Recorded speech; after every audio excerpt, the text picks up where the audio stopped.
नमस्कार, हमारे आज के एपिसोड में आपका स्वागत है। मैं हूं आशीष तिवारी और आप देख रहे हैं खबर उत्तराखंड।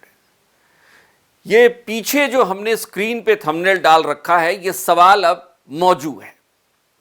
पिछले कुछ वक्त से ऐसी घटनाएं सियासत में हो रही हैं कि हमें लगा कि यह सवाल पूछा जाना चाहिए कि आखिर धामी जी का सलाहकार है कौन, वो कौन शख्स हैं या ग्रुप ऑफ शख्स हैं, यानी कई लोगों का समूह है जो मुख्यमंत्री को राय दे रहा है, सलाह दे रहा है।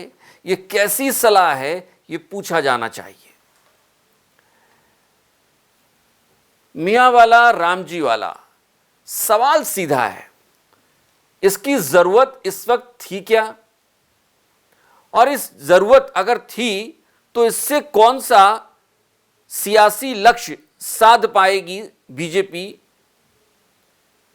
और क्या ये नाम बदलने की राजनीति से उत्तराखंड में किसी पार्टी के लिए सियासी राह आसान हो सकती है? ये वो तमाम सवाल हैं जो पूछे जाने चाहिए। और पूछा ये भी जाना चाहिए, क्योंकि इस पूरे एपिसोड के शुरुआत में ही हमने कहा कि आखिर वो सलाहकार कौन है जो मुख्यमंत्री को यह सलाह दे रहा है कि आप एक झटके में 17 स्थानों के नाम बदलिए। नाम बदलने के पहले रिसर्च भी मत करिए, सोचिए भी मत, नाम तो दीजिए कि जनभावनाओं के अनुरूप नाम बदले गए हैं, लेकिन जनभावनाओं की कोई सुनवाई कहीं हो नहीं रही है। और यह साक्षात प्रमाण है, इस वीडियो में आपको आगे बताएंगे भी। और इसके बाद आनन फानन में 1 या 2 दिन पहले नाम बदले गए हैं जब हम ये वीडियो रिकॉर्ड कर रहे हैं, और उसी दौरान उसी दिन आज की ही तारीख में मुख्यमंत्री पुष्कर सिंह धामी का धन्यवाद देना भी शुरू हो गया है। और वहीं नामों पर पुनर्विचार की भी बात शुरू हो गई है।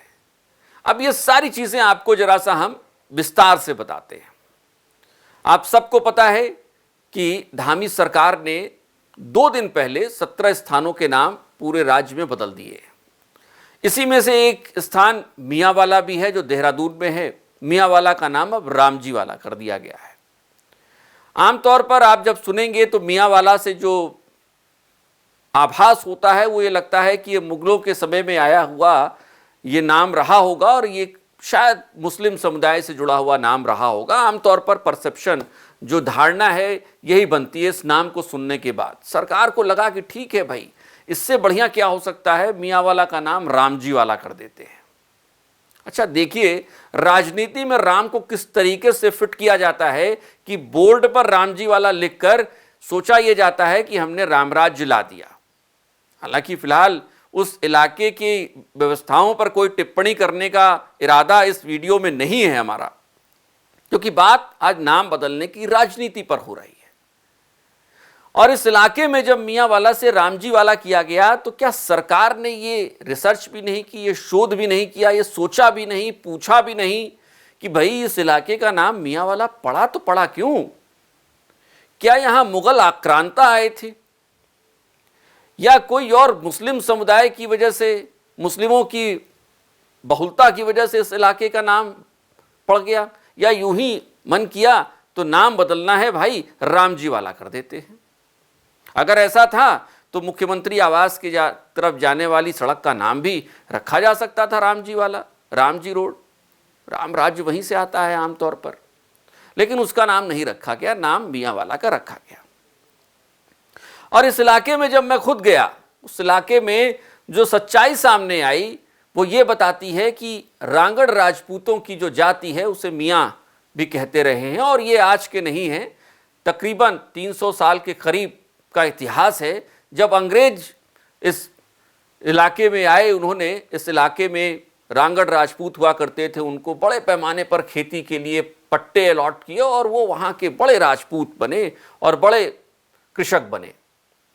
और इस नाम का इस इलाके में मुस्लिमों से कोई लेना देना नहीं, मुगलों से कोई लेना देना नहीं, लेकिन नाम रामजी वाला। और दिलचस्प ये देखिए कि इस नाम के बदले जाने के बाद जहां एक और उस इलाके के पुरनिया नाराज हैं, जो 100-150 सालों से उस इलाके में रहते आए हैं, वो नाराज हैं। उनकी बुजुर्ग की एक बाइट भी हम इस वीडियो में आपको सुना रहे हैं, उस वीडियो बाइट को आप पहले जरा सुन लीजिए, फिर आपको आगे बताते हैं कि किस तरीके से ये नाराजगी एक तरफ है और दूसरी तरफ खुशियां भी मनाई जा रही हैं रामजी वाला बदलने के नाम पर। जरा पहले ये बाइट सुनिए। हमारे बीच में वरिष्ठ व्यक्ति हैं जो मियाँ वाले से हैं, श्री चौहान जी। चौहान जी, आपके विचार क्या हैं? हमने कल अचानक ये समाचार पत्र में पढ़ा और उससे हम भी जो है अचंभित रह गए, जो कि सबसे गलत निर्णय था हमारी धामी सरकार का। क्योंकि यहाँ के जो पूर्वज लोग हैं, यहाँ के जो पुराने निवासी लोग हैं, उनको यहाँ के इतिहास में ज़्यादा जानकारी है, न कि जो उन लोगों की जो लोग यहाँ से जिनका कनेक्शन है ही नहीं, संबंध ही नहीं है उनका। और ये तो जो है मियाँ तो वैसे भी राजपूतों की जात है। ये तो कई सौ साल पुराना है। गुरु राम राय से भी पहले का जो है अस्तित्व में आया हुआ मियाँ वाला ग्राम सभा है। तो हमारी जो है उनसे एक ही निवेदन है कि वो मियाँ वाला को यथास्थिति में ही बना के रखे और हमें और कुछ नहीं करना। मीडिया बंधुओं से आपकी कुछ? मीडिया बंधु तो जो मर्जी जो बोल देगा यार, उसकी कोई बात नहीं। आपका पक्ष भी सुना जाए। हाँ, तो मीडिया वालों को तो यहाँ के बारे में जो जानकारी लेनी चाहिए, यहाँ के जो पुराने लोग हैं, पुराने जो निवासी हैं यहाँ पे। बिल्कुल, धन्यवाद। तो सुना आपने, एक शख्स जो उस इलाके में पुराना रहवासी है, बहुत समय से रहता आ रहा है, वो शख्स नाराज है। और सिर्फ न वो शख्स बल्कि बहुत इलाके में रहने वाले बहुत सारे लोग। और जब आज हम ये वीडियो रिकॉर्ड कर रहे हैं तो उनकी नाराजगी अगले दिन शायद फूटने भी वाली है, जब वो इसकी खुले तौर पर ऐलान भी करेंगे, क्योंकि हमारे पास जो खबरें हैं। लेकिन वहीं कुछ लोग ऐसे हैं जो बाकायदा रामजी वाला का नाम रखे जाने पर खुश भी हो रहे हैं। लेकिन सवाल ये है कि क्या मुख्यमंत्री की टीम को भी नहीं पता था कि मियाँ वाला का इतिहास क्या है, उसका रामजी वाला नाम रखना भी चाहिए या नहीं रखना चाहिए? मुख्यमंत्री को क्या यह बताया भी नहीं गया कि इस इलाके का इतिहास क्या है? और अब यह स्थिति है कि सवाल उठने लगे तो बीजेपी में ही सुगबुगाहट हो रही है कि कहीं ऐसा तो नहीं कि यह गलती हो गई।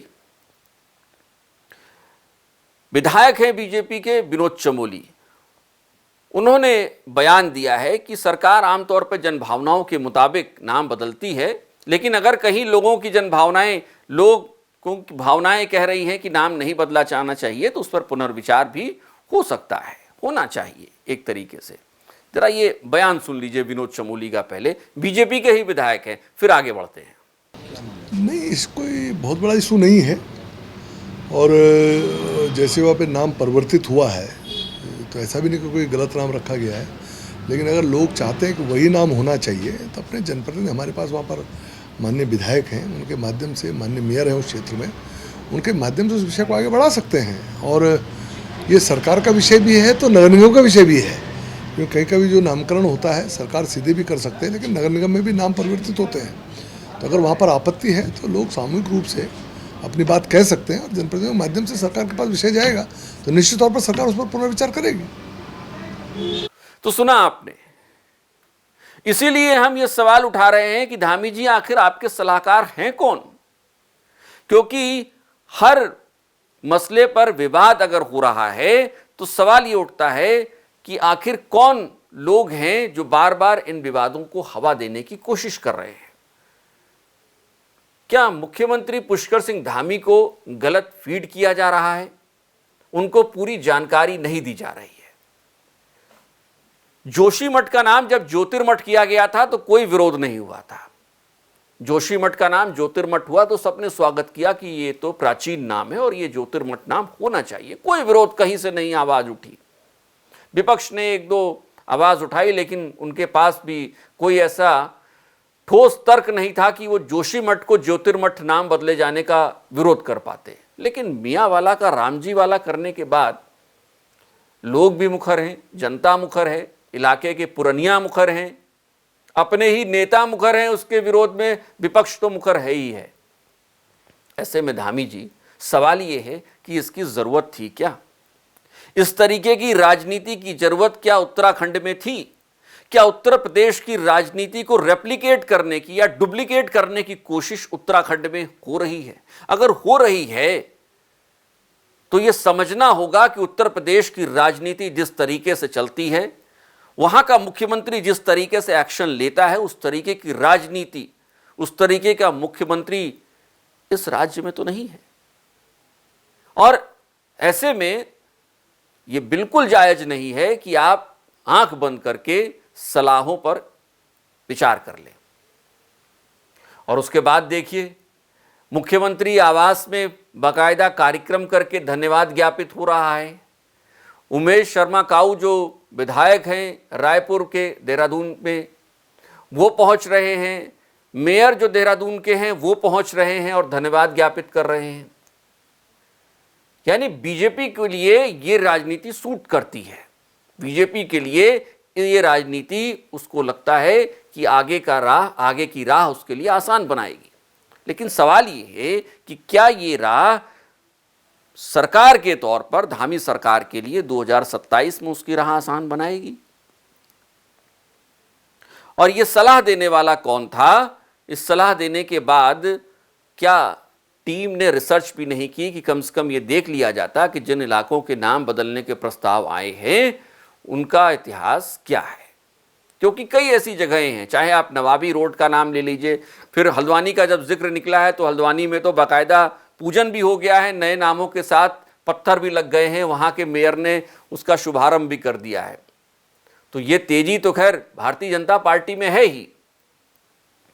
लेकिन चलते चलते अब इस वीडियो के आखिर में, क्योंकि ये वीडियो अब काफ़ी लंबा हो रहा है, इस नाम बदलने वाली राजनीति के एनालिसिस के बाद अब सवाल आपसे है कि ये नाम बदलने वाली राजनीति क्या वाकई में इसकी ज़रूरत इस राज्य को थी, है या होगी?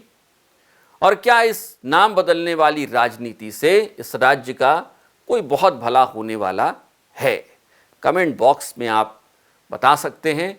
और हमारा एक और वीडियो है, उसका लिंक हम डिस्क्रिप्शन में डाल रहे हैं, उसे देखना भी मत भूलिएगा। आपके काम की खबर है।